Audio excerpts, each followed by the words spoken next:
जय हिंद दोस्तों, मैं रोहित एक बार फिर स्वागत करता हूं आपके अपने YouTube चैनल डिफेंस जो एजुकेशन प्लेटफॉर्म पर। दोस्तों आज भी कुछ क्वेश्चन मैं लेकर आ गया हूं जो कि मैथ से रिलेटेड है।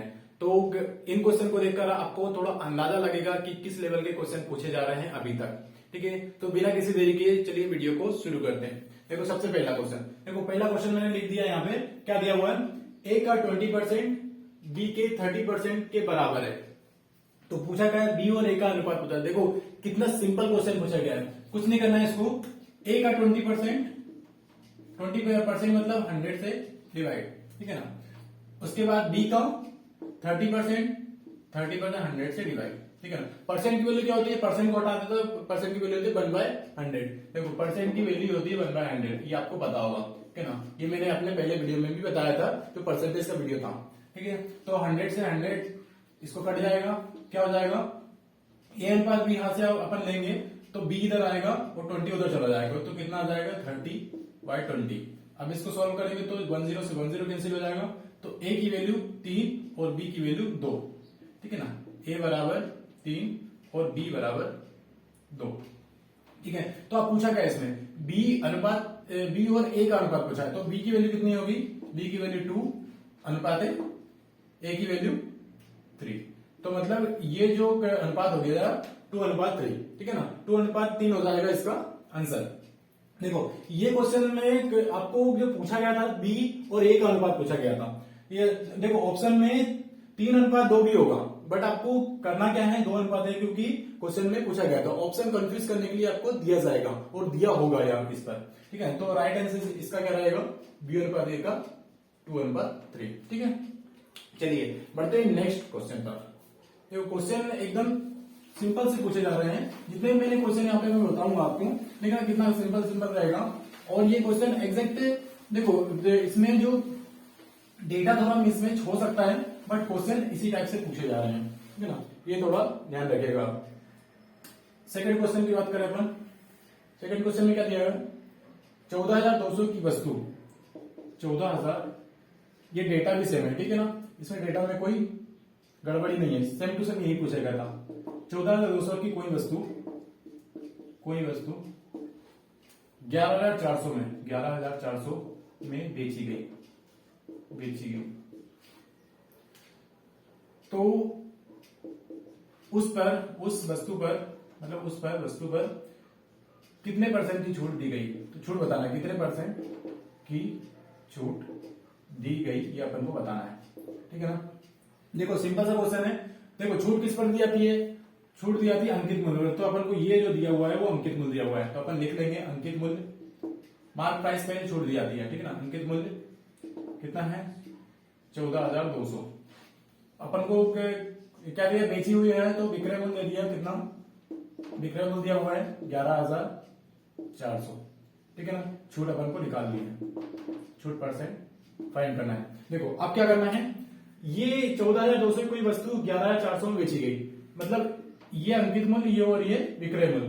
तो वैसे कितना परसेंट, मतलब कितना रुपए की छूट है इसमें, अपन रुपए में निकालते हैं, तो इसको इससे माइनस करते हैं तो कितना आ जाएगा, 2800, ठीक है ना। 2800 इसका आ गया, 2800 रुपए। देखो रुपए में 2800 आया, अपन को क्या निकालना है, परसेंट में छूट निकालना है। तो छूट किस पर दी जाती है, अंकित मूल्य पर। तो 2800 की छूट दी गई कितने, किस पर, 14,200 पर। देखो ये आपको हमेशा ध्यान रखना है कि छूट जो दी जाती है अंकित मूल्य पर दी जाती है, ठीक है ना। और जो लाभ होता है वो क्रय मूल्य पर होता है, लेकिन ये आपको पता होगा। और अपन को इसको परसेंट में निकालना है, तो 100 से इसको इंटू कर दो, ठीक है ना। बस इसको आप आसानी से आपको सोल्व करना है। ये 2 0 से 2 0 यहाँ पे कैंसिल कर दो, ठीक है ना। यहाँ पे कट रहा है क्या जी, 2 से तो कट ही रहा है, तो अपन 2 से काट देते हैं, 1400 और 71। अब 1400 का 71 में आप डिवाइड कर सकते हैं, ठीक है ना। 71 और यहाँ 1400 कितना आ जाएगा, यहाँ पे 1 बार जाएगा, कितना हो जाएगा 71, 2 बार तो ज्यादा हो जाएगा, ठीक है ना, 142 हो जाएगा। तो कितना आ जाएगा 9 और यहाँ पे 690, तो यहाँ पे कितना 690 कितने पे जाएगा, 10 बार तो 710 हो जाएगा, 9 बार जाएगा, तो कितना आ जाएगा 9 बार में, 9 एकम 963, तो ये आ जाएगा 39। अब इसको अपन करेंगे तो 8 नहीं, यहाँ पे कितना 1 और यहाँ 51 को इसमें करेंगे तो 8 बार जाएगा, ठीक है ना। तो इसका जो आंसर रहेगा 19.8%। तो इतने परसेंट की छूट दी गई, ठीक है ना इसमें। तो देखो मुझे समझाने में इसमें टाइम लग रहा है, बाकी आप इसको आसानी सॉल्व कर सकते हैं। बस इसको जो डेटा दिया हुआ था वो थोड़ा लेंदी दिया हुआ था, मतलब कट नहीं रहा था, नहीं तो वो ये 10 से 15 सेकंड में क्वेश्चन सॉल्व हो जाता, ठीक है ना। बट फिर भी अपन ने इसको आसानी सॉल्व किया और कितना आ गया आंसर 19.8%, ठीक है। चलिए बढ़ते हैं नेक्स्ट क्वेश्चन पर। नेक्स्ट क्वेश्चन में क्या दिया हुआ है? नेक्स्ट क्वेश्चन दिया हुआ है सिंप्लीफिकेशन से, ठीक है ना। जैसे कि मैंने आपको पहले वीडियो में बताया था कि सिंप्लीफिकेशन से भी क्वेश्चन पूछे जा रहे हैं, बड़े आसान से। थर्ड क्वेश्चन क्या हुआ था, दिया हुआ था 81 divided by 9 plus 28 into 6 minus 56 और माइनस 9, ठीक है। ये क्वेश्चन अपन को दिया हुआ था। देखो सिंप्लीफिकेशन के जो भी सवाल आपको करने रहेंगे ना, वो बोर्डमास के नियम से करने रहेंगे, ठीक है ना। बोर्डमास का नियम क्या होता है, एक बार मैं रिवीजन करवा देता हूं, ठीक है ना। बोर्डमास क्या होता है, BODAMAS, ठीक है ना, MS। वो बी से मतलब ब्रैकेट, ओ का ऑफ मतलब का, डी से डिवाइड, ए से मतलब सॉरी एम से मल्टीप्लीकेशन मतलब इनटू, और ए से एडिशन प्लस, और एस से सब्ट्रैक्ट मतलब माइनस, ठीक है ना। ये अपन को इसका यूज करके है, ये सीरियल वाइज लिखा हुआ। सबसे पहले आपको ब्रैकेट सॉल्व करना है, ये दिया हुआ तो इसमें तो ब्रैकेट दिए हुए नहीं था, ठीक है। उसके बाद ऑफ सॉल्व करना है, उसके बाद डिवाइड, मल्टीप्लीकेशन, एडिशन और सब्ट्रैक्ट, ठीक है ना। इतना आपको करना है। तो यहाँ पे सबसे पहले क्या है, ऑफ और ब्रैकेट तो है नहीं, डिवाइड है तो डिवाइड कर देते हैं। 81 का 9 से डिवाइड करें तो 9 आ जाएगा, ठीक है। प्लस अब इसको क्या करना था, मल्टीप्लीकेशन, तो इसको सॉल्व करना है सबसे पहले, मतलब सेकंड में। तो कितना आएगा 6 48 और 6 दूनी 12 और 4 16, 168। यहाँ पे प्लस दिया हुआ तो यहाँ प्लस कर देंगे, ठीक है। अब ये क्या था -56, ठीक है, और ये -9। अब देखो इसमें जो प्लस प्लस दिया उनको ऐड कर दो, जो माइनस माइनस दिया उनको ऐड कर दो। तो इनमें 168 में 9 को ऐड करेंगे कितना जाएगा 177, ठीक है ना। और ये माइनस माइनस को ऐड कर देंगे कितना आ जाएगा, ये अपना जाएगा 65। अब 177 में 65 को माइनस कर दो कितना आ जाएगा 2, और ये अपना 1 और ये 1 मतलब 112। इसका क्वेश्चन का क्या आंसर रहेगा 112। देखो ऐसे सिंपल क्वेश्चन पूछे जा रहे हैं आसानी से, कितने सिंपल तरीके से ये क्वेश्चन सॉल्व हो गया, ठीक है ना। तो ऐसे क्वेश्चन एक और मैं आपको बता देता हूँ, एक और ऐसे क्वेश्चन सिंप्लीफिकेशन से पूछा गया था जिसमें ब्रैकेट भी यूज हुआ है और ऑफ का भी यूज हुआ है, ठीक है ना। क्या है 80 divided by 40 plus 10 minus 5 into 20 और का मतलब ऑफ 1/3 डिवाइडेड बाय 10/3। ये अपन को क्वेश्चन सॉल्व करना था, ठीक है ना। इसमें देखो क्या करना है, सबसे पहले अपन को ब्रैकेट सॉल्व करना है। ये ब्रैकेट दिया हुआ है, इसको सॉल्व करना है। तो ब्रैकेट में डिवाइड है, तो डिवाइड को सॉल्व करने के लिए क्या होता है, जैसे दो संख्या डिवाइड में दी हुई है, उसको इनटू में करने के लिए उसको पलट देते हैं, ठीक है ना। देखो डिवाइड का मतलब क्या होता है, मैं सिंपल से बताता हूँ। 1/3 डिवाइड का मतलब इसके नीचे भी ये लिखा हुआ है 10/3, तो इसको ऊपर ले जाएंगे तो कितना आ जाएगा 3/10, ठीक है ना। ये शायद आपको आता होगा, फिर भी मैंने आपको बता दिया। तो इसको 1/10 तो हो ही गया, 1/10 है ये। और ये का है, ठीक है ना। ये बेशक वैसे ही उसको उतार सकते हैं अपन, ठीक है ना। आपको समझ में आना चाहिए, क्योंकि आपको समझाने के लिए मैं ये लाया हूं वीडियो, ठीक है। चलिए आप क्या करना है, इसके बाद ऑफ सॉल्व करना है। ऑफ मतलब का सॉल्व करना है। का सॉल्व करेंगे, का मतलब क्या होता है इनटू, यहाँ पे इनटू लिख देंगे, ठीक है ना। 10 का इसको डिवाइड करेंगे तो कितना आ जाएगा 2, ठीक है ना, 2 आ जाएगा। अब यही पे मैं इसको सॉल्व कर देता हूँ। 2 का इसमें इंटू करेंगे तो कितना आ जाएगा 10 माइनस का, ये माइनस है, ठीक है ना, माइनस का 10, ये भी ये प्लस का 10 और ये 40, ये डिवाइडेड बाय 80, ठीक है ना। ये दिया हुआ है। अब इसके बाद क्या करना है, डिवाइड करना है। तो इसको ये 40 है, ठीक है ना, डिवाइड कर देंगे कितना आ जाएगा 40 का इसमें तो 2 आ जाएगा। 2 प्लस 10 माइनस 10, तो प्लस 10 माइनस 10 कैंसिल, लास्ट में कितना हो जाएगा 2, मतलब क्वेश्चन का आंसर क्या रहेगा 2, ठीक है, तो इस टाइप से आपको क्वेश्चन सॉल्व करना है। ठीक है, चलिए बढ़ते हैं नेक्स्ट क्वेश्चन पर, जो अपना दिया हुआ है किससे, रेशियो प्रोपोर्शन दिया हुआ है। ठीक है ना, इसमें सभी क्वेश्चन है मेरे पास। ठीक है ना, कुछ क्वेश्चन मेंसुरेशन के भी हैं, कुछ टाइम एंड वर्क के भी क्वेश्चन है इसमें। चलिए नेक्स्ट पे क्या है, ये फोर्थ अपना, तीन व्यक्ति एबीसी, कुछ पैसे, तीन व्यक्ति एबीसी, कुछ भी नाम दे दो, कुछ पैसे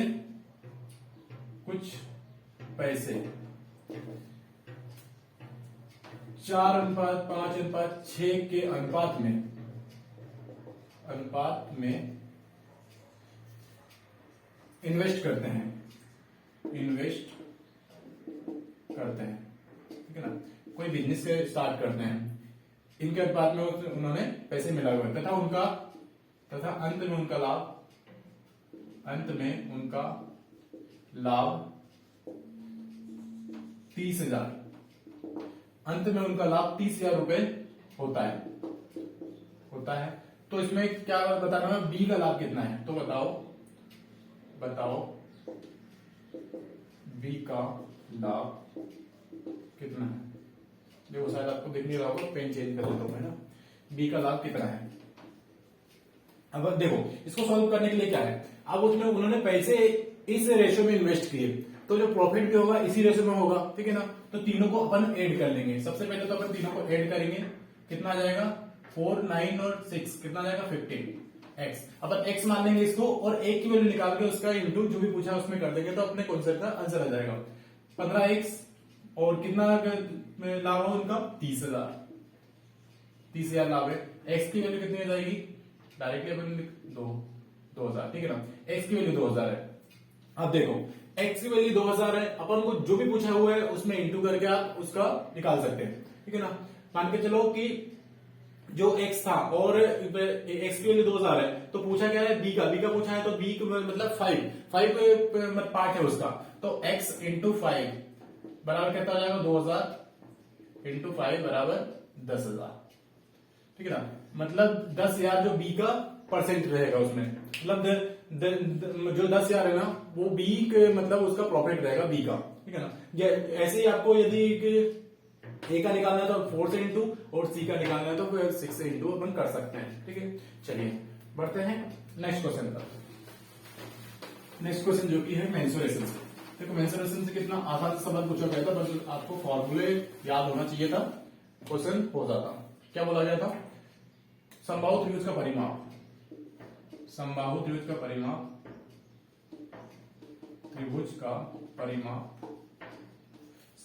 का परिमाप क्या दिया हुआ था, 36√3 है, तो बताना था ऊंचाई। ठीक है, समबाहु त्रिभुज क्या होता है, ऊंचाई अपन को फाइंड करना था। समबाहु त्रिभुज होता क्या है, समबाहु त्रिभुज होता है जिसकी सभी भुजाएं समबाहु, नाम से समझ में आ रहा है, सभी भुजाएं बराबर हो, उसे समबाहु त्रिभुज बोलते हैं। मान के चलो ये ए है, ये भी ए भी ए, तीनों भुजाएं समान है।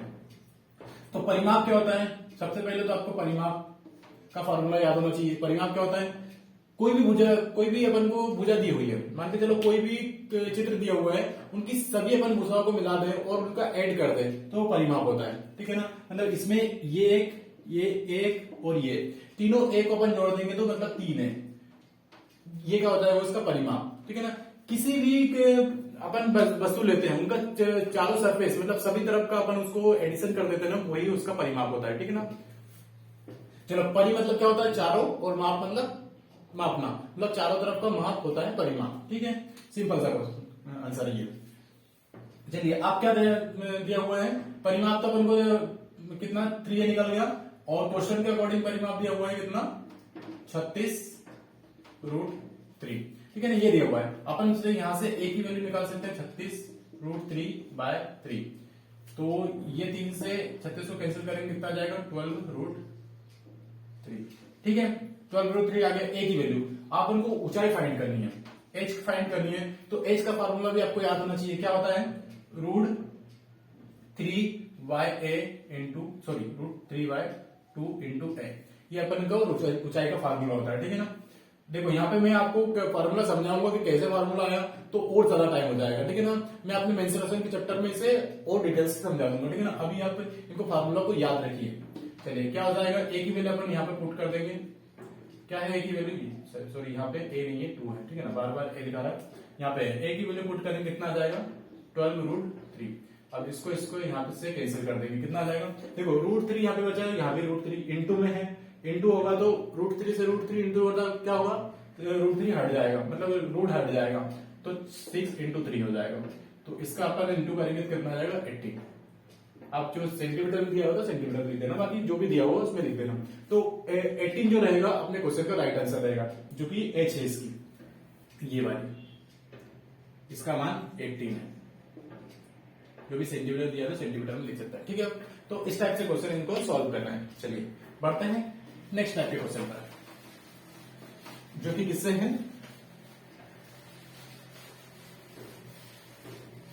एवरेज से, औसत से। तो औसत से भी सिंपल सा क्वेश्चन आया हुआ है। क्या है, कुछ औसत दिया हुआ था उसमें बताना था, क्या है 6 है, यदि 7, 5, 13 x और 9 का समांतर बल, 9 का समांतर माध्य 10 है, माध्य 10 है, तो अपन को x की वैल्यू निकालना है, ठीक है ना। चलो समांतर माध्य क्या होता है, समांतर माध्य होता है सभी भुजा का योग बटा भुजाओं की संख्या। सभी भुजा को योग कर देंगे, कितना 7 + 5 + 13 + x + 9, और इनका बटा कितना, सभी भुजा का योग 1 2 3 4 5 इंटू कर देंगे। कितना है समांतर माध्य, कितना दिया हुआ है 10। वैसे इसको सॉल्व कर सकते, कुछ भी नहीं है इसमें, इधर 5 को उधर करेंगे तो कितना आ जाएगा, इनको पहले ऐड कर दो, 12 12 तेरह 25, 25 और 9 अपना हो जाएगा 34, 34x, 34 + x, और इधर इसको इंटू करेंगे तो 50 आ जाएगा, ठीक है ना। अब क्या करना है, x की वैल्यू फाइंड करना है, इधर प्लस में इधर जाके माइनस में आ जाएगा, 50 में से 34 माइनस करेंगे कितना आ जाएगा 16। ये क्वेश्चन का आंसर, ठीक है ना। कितना सिंपल सा क्वेश्चन, चलिए तो बहुत सिंपल है। आगे बढ़ते हैं अपन, नेक्स्ट क्वेश्चन किससे दिया हुआ है, जो कि अपना प्रॉफिट एंड लॉस से। देखो प्रॉफिट एंड लॉस से काफी ज्यादा क्वेश्चन पूछे जा रहे हैं। क्या दिया हुआ है, एक दुकानदार कोई वस्तु, एक दुकानदार, यहां पे मैं लिख देता हूं, एक दुकानदार कोई वस्तु, एक दुकानदार कोई वस्तु 3600 रुपए में, 3600 रुपए में बेचता है, ठीक है। वह उस पर क्या वो और बोल रहे हैं, तथा उसे तो उसे 20% की हानि होती है, ठीक है ना। ये मैंने पिछली में भी इस टाइप का क्वेश्चन बताया हुआ था, सेम क्वेश्चन था, ठीक है ना। फिर भी इसे यहाँ पे मैं एक बार और बता देता हूँ, 20% की हानि होती है तथा उसे 10% का लाभ लेना है, लाभ कमाना है, तो उस वस्तु को कितने में बेचना पड़ेगा, ठीक है ना। मतलब एक रेबुल अपन को फाइंड करना है, सिंपल सा पड़ेगा, यहाँ पे लिख लेना, ठीक है। चलिए अब क्या दिया हुआ है इसमें, अपन मैं क्वेश्चन आपको समझाता हूँ। एक दुकानदार 3600 रुपए में कोई वस्तु बेचता है, ठीक है ना। उसको हानि कितनी देगी, तो 20% की, मतलब 36 रुपए में बेच रहा है, 20% की हानि, 20% की हानि मतलब क्या होता है, 80% में बेच रहा है, तो 80% की डायरेक्टली वैल्यू दे दी 3600 रुपए, तो 80% की वैल्यू अपन को 3600 रुपए दे दी, ठीक है। अब उनको क्या करना है, देखो इसमें सिर्फ सिंपल सा क्रय मूल्य पूछता तो अपन उसको निकाल सकते हैं 100% की वैल्यू, पर उसने क्या पूछा था, 10% का लाभ भी होना चाहिए। 10% का लाभ बोले तो 110 पे बेचना चाहिए, तो 80% की वैल्यू इतनी है, 1% की वैल्यू निकाल देंगे, कितनी आ जाएगी 3600 बटा 80, ठीक है ना। अब उनको निकालना कितना है 110 की, तो 110 का इंटू कर देंगे, बस। अब इसको सॉल्व कर सकते हैं, 10 से 10 कैंसिल, इसको 8 4 से करेंगे तो 4 दूनी 8, और 4 से 8 चुके 32, 4 से नहीं होगा ये अपन इसको 2 से करेंगे तो ये 4, यहाँ पे 2 से करेंगे तो 18, ठीक है ना। यहाँ फिर इसको 2 से करेंगे तो 900, फिर 2 से करेंगे तो ये 450, ठीक है। 450 तो 11 से 450 इंटू 11, अब आसानी सोल्व कर सकते हैं। 0 11 5 55, 11 44 और 5 49, नहीं उसके 44 और 5 49, ठीक है ना। तो उस वस्तु कितने में बेचना पड़ेगा उसको? 4950 में, मतलब 4950 में उस वस्तु को बेचना पड़ेगा, तब जाके उसको 10% का लाभ होगा, ठीक है। तो आई होप आपको ये भी समझ में आ गया होगा। चलिए बढ़ते हैं नेक्स्ट क्वेश्चन पर।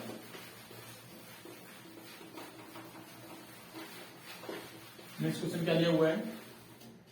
जो भी अनुपात से है, देखो ये भी सिंपल सा क्वेश्चन है। अनुपात दिया हुआ था अपना, ये कौन सा 8वां अनुपात दिया था, 4a बराबर 6b बराबर 5c। तो अपन को पूछा क्या था, तो बताओ a अनुपात b अनुपात c अपन को फाइंड करना। देखो अपन को ये, इसमें अपन को पहले a और b का फाइंड करना है, उसके बाद b और c का फाइंड करना है, उसके बाद जो है ना a b c तीनों का फाइंड हो जाएगा। देखो कैसे है, किस टाइप से, देखो 4a बराबर दिया हुआ था 6b, तो a और b की वैल्यू यहाँ पे कितनी आ जाएगी, 6/4, मतलब इसको काटेंगे तो 3/2, ठीक है। a और b की वैल्यू अभी, अब देखो b और c की निकालेंगे तो ये यहां तक अपना एक पार्ट हो गया, ठीक है। अब b और c की, 6b बराबर 5c, यहाँ पे क्या जाएगा, b/c बराबर 5/6, ठीक है ना। तो b की वैल्यू 5 आ गई, c की वैल्यू 6 आ गई, ठीक है ना।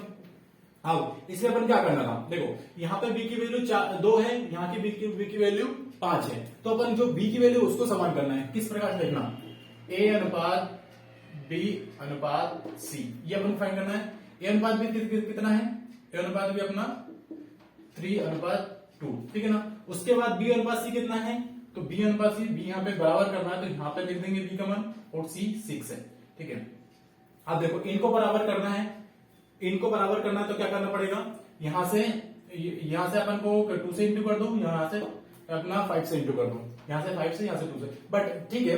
अपन को इसको बराबर करने का एक और तरीका है, क्या है, जो ब्लैंक स्थान है, जो खाली स्थान है, उसके साइड वाली संख्या उसको फिल कर दो, वही आपका आंसर आएगा। देखो यहाँ 2 है तो यहाँ भी 2 फिल कर दो, यहाँ 5 है तो यहाँ 5 फिल कर दो, बस ये अपन इनको इंटू कर दो, आपका आंसर आपके सामने आएगा। तो 5 3 15 10 12, मतलब जो a और b से a b c का जो रेशियो आएगा वो 15 10 और 12 का रेशियो, ठीक है ना। ऐसा भी सिंपल कर सकते हो, और बाकी इनको बराबर करके भी आप कर सकते हैं।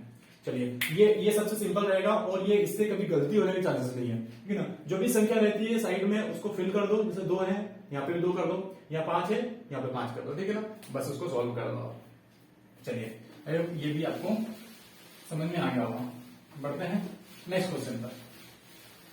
नेक्स्ट क्वेश्चन क्या है, अभी इसमें अब टाइम एंड वर्क से क्वेश्चन है, ठीक है ना। टाइम एंड वर्क से क्वेश्चन क्या है, देखो टाइम एंड वर्क और पाइप एंड टंकी सेम है, बस उसमें आपको कोई मनुष्य कार्य करता है और इधर कोई नल कार्य करता है, ठीक है ना। सेम टू सेम है, मेथड पूरी सेम है, ठीक है ना। दोनों आपको मैं बता देता हूँ, दोनों क्वेश्चन पूछे गए थे, मेरे पास दोनों क्वेश्चन लिखे हुए हैं, ठीक है। ए और बी किसी काम को, ए तथा बी किसी काम को 12 दिन में पूरा करते हैं, 12 दिन में पूरा करते हैं। देखो थोड़ा जो अपना एग्जाम में आया होता ना, इसमें डेटा थोड़ा मिसमैच हो सकता है, बट हाँ टाइप यही था, ये आप मान के चलिए, ठीक है ना। इसी टाइप के क्वेश्चन पूछे जा रहे हैं, पूरा करते हैं। उसके बाद क्या, ए अकेला उस काम को, ए अकेला उस काम को 16 दिनों में पूरा करता है, 16 दिनों में पूरा करता है, ठीक है। 16 दिनों में पूरा करता है, तो बताइए, तो अपन को बताना है, तो बताइए बी अकेला उस काम को, बी अकेला उस काम को कितने दिनों में करेगा, कितने दिनों में करेगा, ठीक है ना। ये अपन को फाइंड करना है। तो देखो इसमें क्या करना है, सबसे पहले आपको अप्रोच क्या रहती है, मैंने अपने वीडियो में भी बताया था, टाइम एंड वर्क के सारे सवाल, सारे टाइप के सवाल मैंने अपने वीडियो में मतलब अपलोड कर चुका हूं। यदि आपने टाइम एंड वर्क के वो सारे वीडियो देख लिए, 5 से 6 वीडियो हैं, ठीक है, 5 से 6 पार्ट में मैंने अपलोड किए हुए हैं। यदि आपने पूरे पार्ट देख लिए, तो मैं बोल रहा हूँ ये सारे क्वेश्चन आपसे आसानी से बनेंगे, कैसे सॉल्व करना है? सबसे पहले तो अपने को अप्रोच क्या रहती है कि टोटल वर्क निकालना। टोटल वर्क कैसे? ए तथा बी का जो काम कितने दिन में करता है? 12 दिनों में। और कितना ए अकेला उसके कितने दिन करता है? 16 दिनों में। ठीक है, टोटल वर्क निकालने के लिए इन दोनों का एलसीएम का फंडा मैंने आपको बताया था क्या? ये जो सबसे बड़ी संख्या होती है उसका इंटू करते जाओ जब तक कि तब तक दोनों से डिवाइड न हो जाए। 2 से करेंगे 16 आ जाएगा, इससे डिवाइड नहीं होता है। 3 से करेंगे 16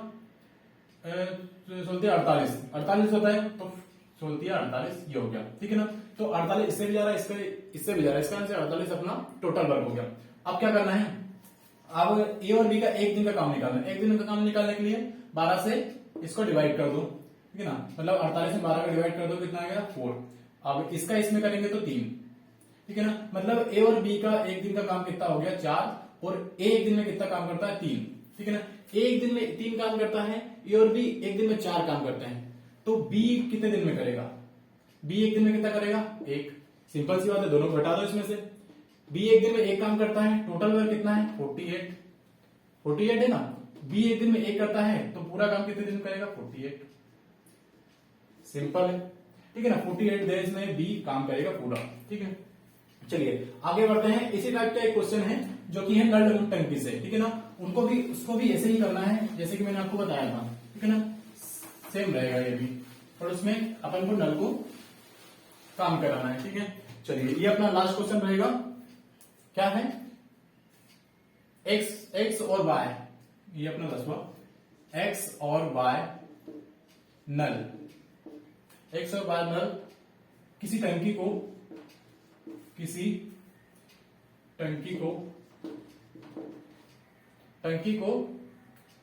8 घंटे में भर देते हैं। 8 घंटे में भर देते हैं। 8 घंटे में भर देते हैं। चल ही नहीं रहा है पेन, इसमें इंक फिल करना पड़ेगा। भर देते हैं। उसके बाद क्या बोला है? कोई सी नल तथा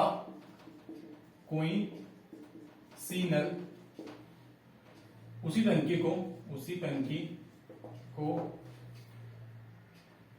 12 घंटे में खाली कर देता है। 12 घंटे में खाली कर देता है। ठीक है ना, सी नल खाली कर रहा है। यदि तीनों नल को एक साथ खोल दिया जाए, यदि तीनों नल को एक साथ ओपन कर दिया जाए, मतलब खोल दिए जाए, तो टंकी कितने समय में भराएगी? तो टंकी कितने समय में भराएगी, ये अपन को फाइंड करना है। देखो एक बार और क्वेश्चन आपको नहीं दिख रहा तो समझा देता हूं। एक्स और वाई, यहां सी नहीं है, यहां जेड कर लो। ठीक है ना, एक्स वाई लिया तो देखो एक्स और वाई किसी नल है तो किसी टंकी को 8 घंटे में भर देते हैं। ठीक है ना, कोई सी नल है, कोई सी नल मतलब कोई दूसरा नल है, जेड नल यहाँ पे मान लेते हैं। जेड नल उसी टंकी को 12 घंटे में खाली कर देते हैं। मतलब जो थर्ड जो नल है ना वो खाली कर रहा है, और जो 2 पहले वाले नल है वो भर रहे हैं। ठीक है ना, तो अपन को बताना है कि तीनों नल को एक साथ खोल दिया जाए तो टंकी कितने समय में भराएगी। ठीक है ना, चलिए इसको सॉल्व करने के लिए वही अपना अप्रोच, टोटल अपन को निकालते हैं कि टंकी की जो टंकी में पानी कितना आ रहा है। तो एक्स और वाई मतलब एक्स प्लस वाई कितने घंटे में भरते हैं? 8 घंटे में। और जेड अकेला उसके कितने घंटे में खाली करता है? 12 घंटे में। दोनों का एलसीएम लेते हैं, कितना आएगा? 24 आ जाएगा। ठीक है ना, ये एलसीएम लेने का फंडा आपको पता होगा। ठीक है ना, बार बार नहीं बताऊंगा आपको। ठीक है ना, यहाँ पे 8 आ जाएगा और यहाँ पे 2 आ जाएगा, मतलब एक्स और वाई 8 आ जाएगा, यहाँ पे 3 आ जाएगा, सॉरी। ठीक है ना, यहाँ एक्स और वाई मतलब 3 भर रहे हैं, एक मतलब 1 घंटे में 3 लीटर या कुछ भी भर सकते हैं, 3 काम हो रहा है। और जेड एक घंटे में 2 काम कर रहा है, मतलब ये यहाँ पे माइनस होगा, जेड माइनस कर रहा है। ठीक है ना, तो अब तीनों नल को एक साथ खोल दिया है, ये 3 भर रहा है, 2 खाली कर रहा है, तो 1 घंटे में कितना भराएगा? 1 भराएगा। ठीक है ना, टोटल वर्क अपना कितना है? टोटल टंकी का जो पानी आएगा कितना है? 24 है, 24 कार्य है। तो एक घंटे में 1 कार्य हो रहा है, 24 कार्य करने में कितना समय लगेगा? 24 घंटे। ठीक है ना, तो उस टंकी को भरने में 24 घंटे लगेंगे। ठीक है ना, तो ये क्वेश्चन का अपना राइट आंसर रहेगा। इसी टाइप से आपको क्वेश्चन सॉल्व करना है, ठीक है। सबसे पहले आपको टोटल वर्क निकालना है, उसके बाद जो भी पूछा गया है, ठीक है ना, उनको सॉल्व करके आप इसका आंसर ला सकते हैं, ठीक है। तो दोस्तों यहाँ मैंने कुछ क्वेश्चन आपके साथ डिस्कस करे हैं, ठीक है ना। इसी टाइप से क्वेश्चन एसएसजीडी के एग्जाम में पूछे जा रहे हैं, ठीक है। तो आप एकदम बेसिक से सिंपल से क्वेश्चन करें, ज्यादा हार्ड क्वेश्चन करने की आपको जरूरत नहीं है, क्योंकि ये फिर बोल रहा हूँ कि 10th लेवल का एग्जाम है, तो कितने हार्ड पूछेंगे, ऐसे सीजीएल लेवल का तो पूछेंगे नहीं, ठीक है ना। तो सिंपल क्वेश्चन आपके साथ पूछे जा रहे हैं, तो आप सिंपल क्वेश्चन करके जाइए, ठीक है ना। आई होप आपको ये वीडियो से कुछ हेल्प मिली होगी, कुछ आपको समझ में आया होगा किस टाइप से आपको तैयारी करनी है जो अपने बचे हुए दिन है। तो दोस्तों उम्मीद करता हूं आपको वीडियो अच्छा लगा हो। यदि वीडियो अच्छा लगा है तो प्लीज लाइक करें और अपने दोस्तों के साथ शेयर करें, और यदि चैनल पर नए हैं तो चैनल को सब्सक्राइब करके रखें, ठीक है दोस्तों। मिलते हैं नेक्स्ट वीडियो में, जब तक के लिए जय हिंद, वंदे मातरम।